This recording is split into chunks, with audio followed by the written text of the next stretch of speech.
Magandang hapon po mga kaprobinsya. Welcome po dito sa Simple Life in Province. So ngayong hapon mga kaprobinsya ay andito na naman ako sa bukid. At ngayon po ay pinuntahan ko po yung pinapakita ko sa inyo nung nakaraan na dito sa may bandang tubig. Dito po sa kabila ng mga pinapakita ko sa inyo ng mga tanim naming kahoy. Kasi may nangyari pong pagguho pero hindi naman po ganoon kalaki. Pero kung hindi po ito na ma-actionan ay talagang lalala ito. Ayan po yung gumuho mga kaprobinsya. Yung nasa ibabaw po. Gumuho po yung nandun sa ibabaw hanggang dito. Ito ay gumuho na po ito dati yung yun. Yan. At medyo nadagdagan lang nitong mga nakaraang pag-ulan. Medyo lumaki po siya. At nitong nakaraan ay mayroon na po talagang nadamay na puno na isang puno ng niyog. Ayan. Ito po yung gumuho. Umabot po dito. Itong puno ng niyog ay galing po ito dun sa ibabaw. Nung lumambot na po yung lupa ay hindi na po nakayanan ng mga ugat kasi mababaw lang po yung hawak niya eh. Hindi naman po umabot sa pinakailalim. Saka sobrang lambot na po ng lupa kaya bumigay na po yung lupa dun sa ibabaw kaya nadala.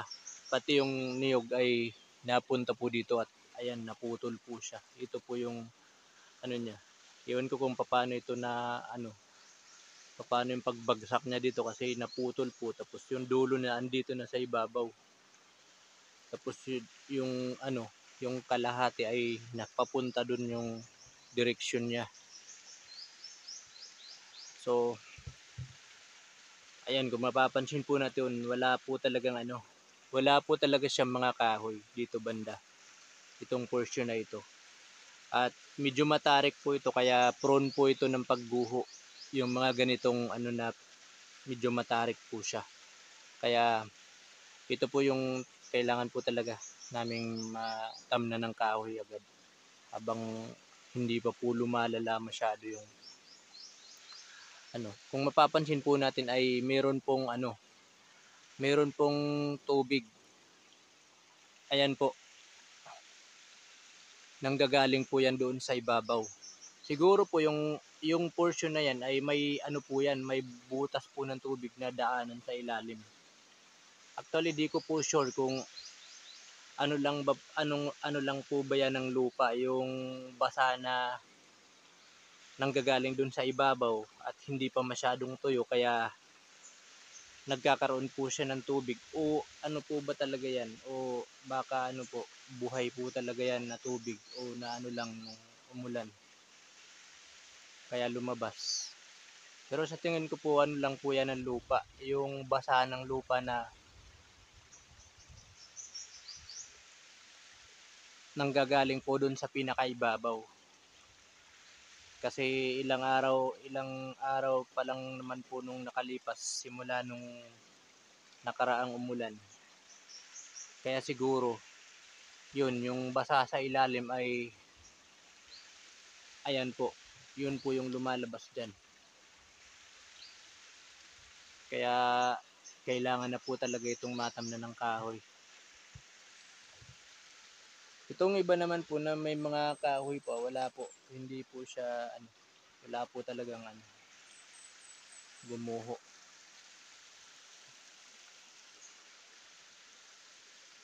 Ito lang talaga itong portion dito.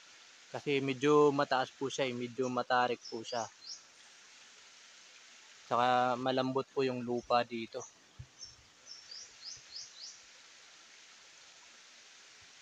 So ngayon po ay pupuntahan po natin dun sa ibabaw para makita natin ang sitwasyon. Kasi hindi ko pa po napuntahan dun sa ibabaw simula lang dumating ako. Kaya pupuntahan po natin para makita ang sitwasyon dun sa ibabaw. So ngayon po ay tatawid tayo sa sapa. Kung napapansin nyo po nung nakaraan, nung binidyohan ko po ito, ay hindi po ito ganito kalakas. Hindi po ganito kalakas ang tubig. Maliit lang po yun. Dahil po sa dalawang bisis po nagkaroon ng malakas na pag-ulan, medyo lumaki po yung tubig. Pero sana nga po ay magiging ganito na talaga kalakas yung tubig at hindi na po bumalik dun sa dati niyang ano na maliit lang po talaga. Kaya sana ganito na lang talaga ito kalaki. Kasi nung nakaraan, hindi po talaga ganito. Maliit lang po yung pinakita ko sa inyo nung una. So ngayon po ay tatawid po tayo ngayon ay marami pong tambak ngayon. Nung nakaraan ay malinis na malinis po. Siguro yung mga galing po dito sa Gumuho kasi hindi na po nadala lahat ng tubig yung lupa. Ayan, natambak na lang po dyan. May mga saging pa na nadamay. Yung mga tanim ng tenant namin dito. So ayan, ayan, mga lupa po ito na nakatambak dito. Nung nakaraan po ay wala po ito, sobrang linis po. Siguro nung Gumuho po yan ay paano na po, pababa na po yung level ng baha. Kaya hindi na po nadala lahat. Kaya napakarami po nitong naitambak dito. So tatawid po tayo.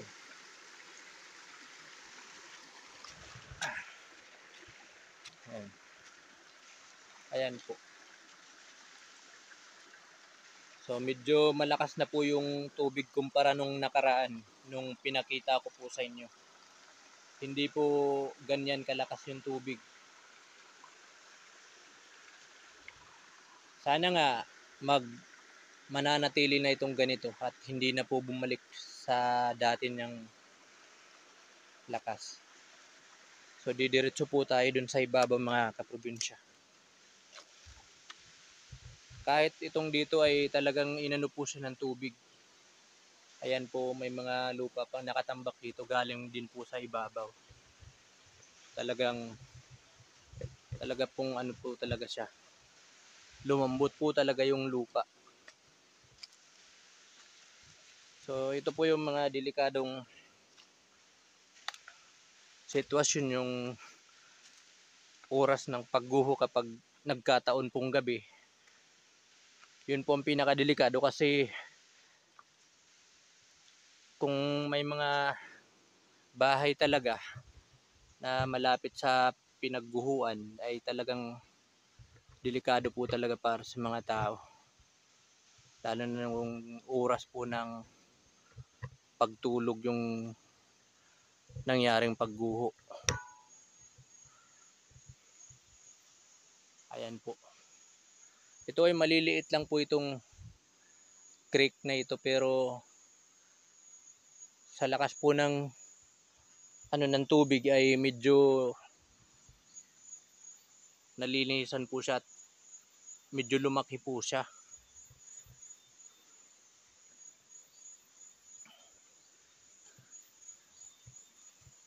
May mga nadamay pong mga saging dito sa kabila, yung Gumuho dyan sa kabila. Kasaba na anuhan po ng niyog, sumabay po dun sa pagguho ng lupa. So kaya maganda talaga na kapag may mga lupa tayo na nasa medyo bukid na, yung mga portion po na medyo matarik, kailangan po talaga nating magtanim ng kahoy. Lalo na po yung mga nasa gilid po ng creek o sapa. Kailangan po talaga nating tamnan ng mga kahoy para may humawak po at hindi agad gumuho.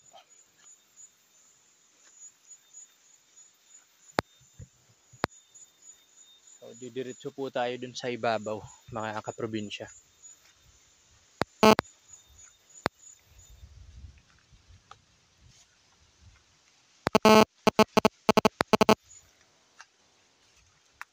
May nakita po akong saging dito, may hinog na. Ayan. Ayan po. So po, putulin po natin yan para dadaanan po natin mamaya. Ayan. So Saglit lang mga kaprobinsya, puputulin ko lang itong saging. Ayun po, marami siyang hinog. So ayan po mga kaprobinsya, na putol ko na po at dadaanan ko mamaya pagbalik ko. Ayan. Pahihinugin ko po yan. Dadalhin ko po pagbaba ko sa patag. So dadaanan lang po mamaya pagbaba ko. So tuloy po tayo mga kaprobinsya.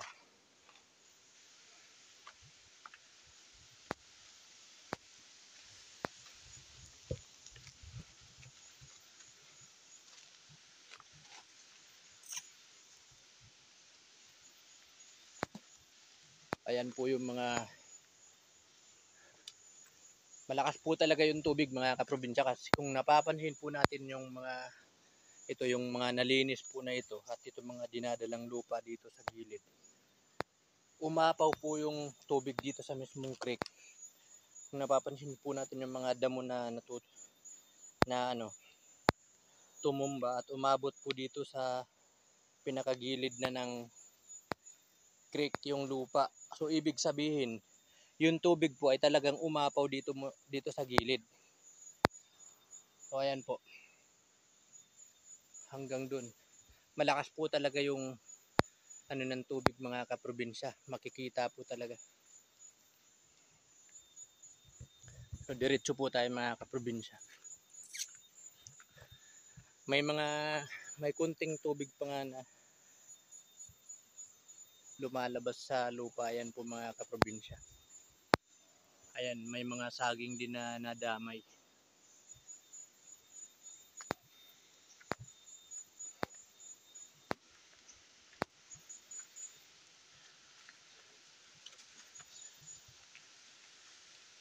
So ibig sabihin po yung pinakailalim ay basang-basa pa po yung pinakailalim ng lupa dito na baha. Dito sa portion na ito po. Dahil tumatagas po yung tubig. Ayan po siya mga kaprobinsya.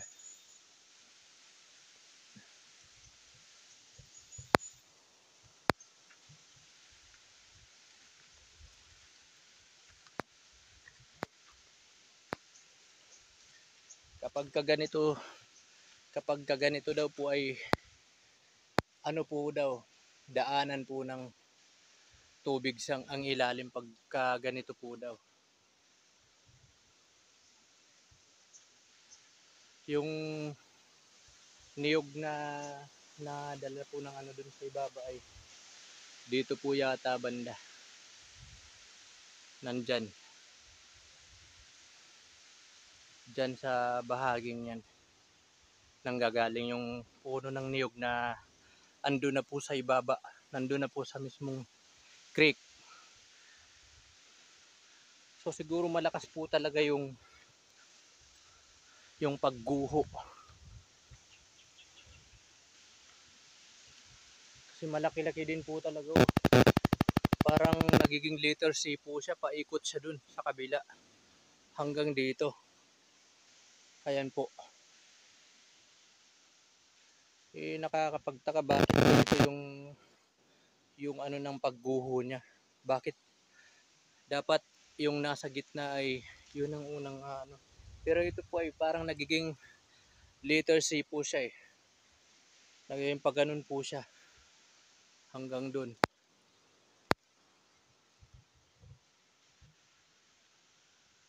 So ito po talaga yung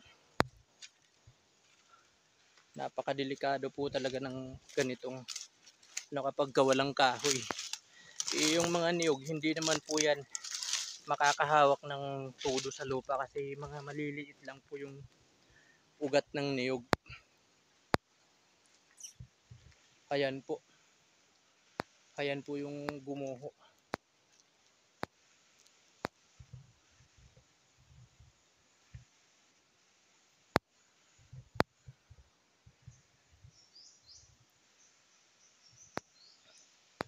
Napakadelikado po ng ganito.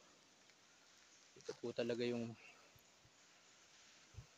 dito po sa ibabaw, dun po sa porsyon na ito, yung dun sa kabila ay halos buong area na po nila yung gumuho, pero pailalim po yung guho ng lupa dun.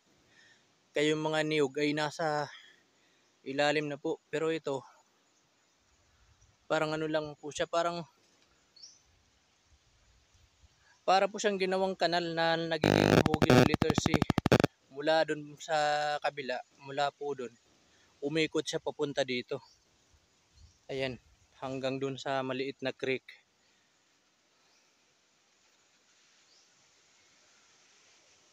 So, ayan po yung mga saging na nadamay. Mga tanim po yan ng tenant namin.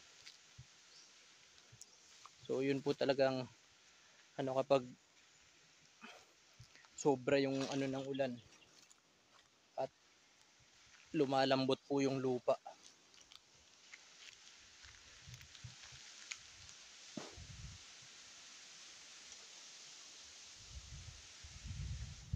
So, siguro nga po yung tubig na lumalabas ay buhay po. Talagang ano po siya, buhay siya na tubig. Baka nabuksan lang po siya dahil sa laki ng gumuhong lupa.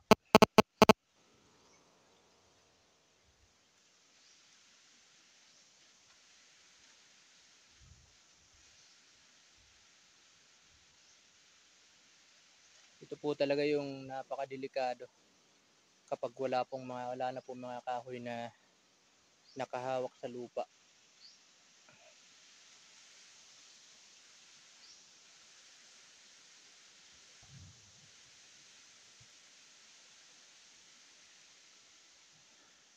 So didiretso po tayo dito sa ibabaw mga kaprobinsya.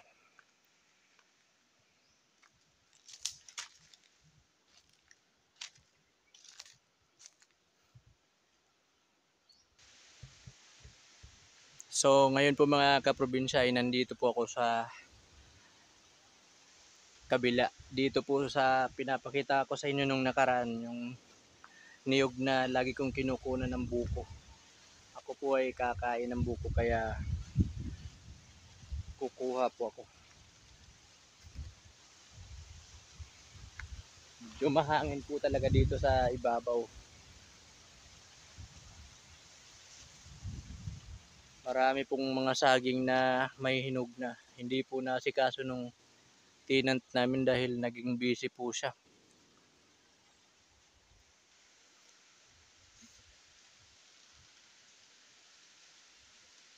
So kukuha po ako ng buko mga kaprobinsya.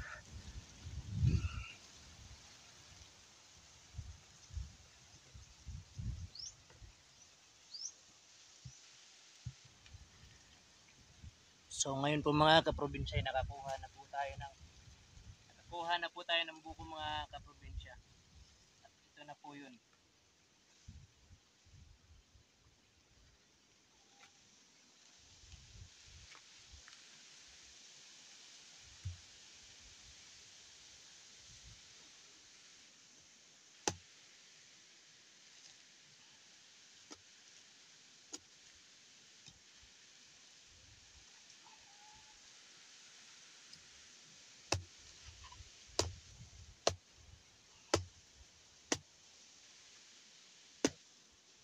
Masyado pang mura mga kaprobinsya, wala pa masyadong laman.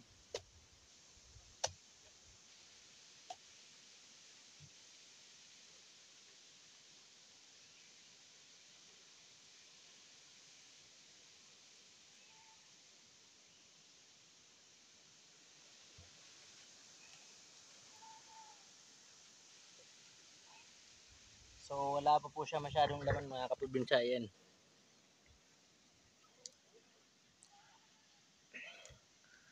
Di pa masyado nagkakalaman kaya yung tubig na lang na yung inumin natin.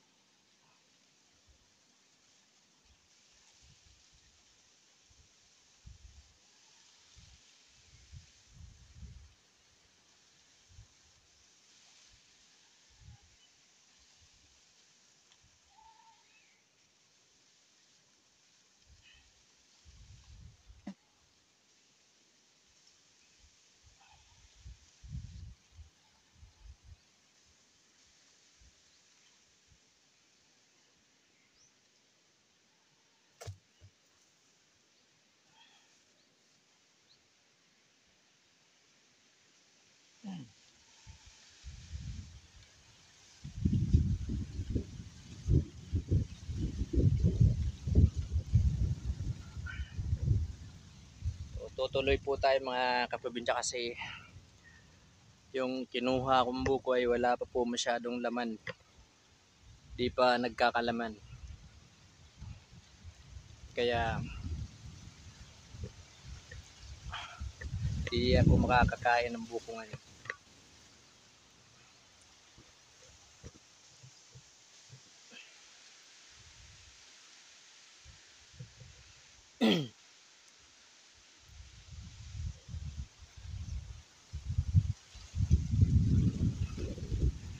Ayan po yung mga saging mga kaprobinsya. So actually marami akong nakitang may mga hinog na. At yung iba ay talagang wala na, nauubos na ng mga ibon. Kinain na po ng mga ibon yung iba. Kasi di po talaga siya kinuha. May ginagawa po kasi may tinatrabaho po kasi yung tenant namin dun sa kabila. Kaya sobrang busy po niya ngayon. Kaya siguro hindi niya nasikaso. Sa kanya kasi yung ibang mga tanim dito na saging. Ayun po, kung mapapansin niyo yung nandoon na saging ay sobrang dami na po ng sobrang dami na po ng hinog. Ayun po. Marami po akong nakitang mga may hinog na. Yung iba kukunti na lang yung natitira kasi kinakain na po ng ibon. Yun nga, sayang kasi hindi nakuha. Yun lang inano ko yung nandun sa yung nandun sa ibabaw nung sapa. Yun ang dadaanan ko ngayon pagbalik. So hindi po ako makakakain ng buko mga kaprobinsya kasi yung iba kasi ito wala pa pong laman yan. Ito yung kinunan ko. So alanganin pa rin, di pa po masyadong nagkakalaman. So yung iba po dito ay tuyo na.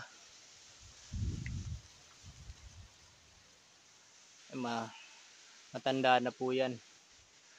So